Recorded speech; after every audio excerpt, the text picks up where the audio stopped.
Hello! For today's video tayo po ay magluluto ng bangus belly sinigang with squid balls.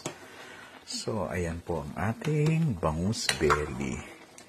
So, this is a comfort soup too, lalo na kapag malamig yung panahon. Alright. So, ang sarap nitong sabaw na ito. Grabe.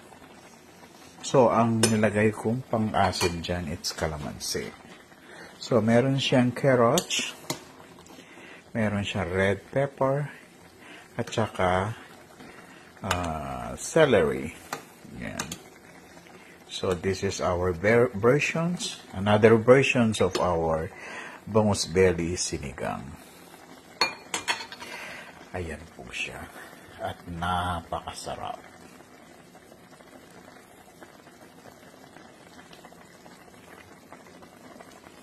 This is a comfort soup.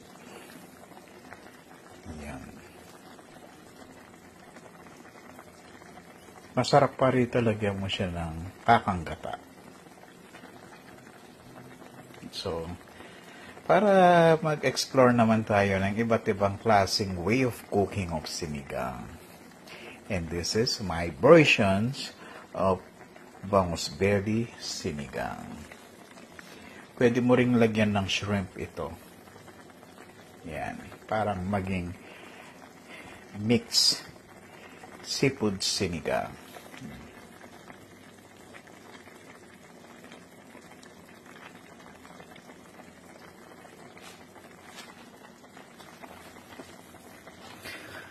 At saka yung kalamansi.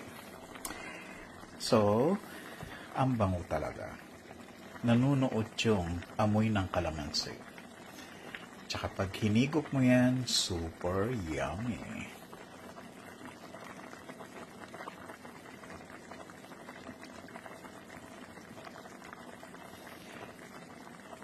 Sarap. So, hindi natin pwedeng galawin yan. Very sensitive yung belly ng bangus. Kasi, madudurog sila. Delicate pag ganyan na. So, yan. Luto na yan. Kain na. Pwede na to.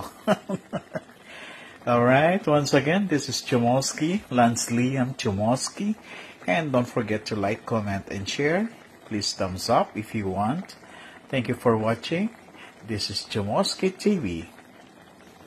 The happiest place on earth, Chomosky TV. Thank you.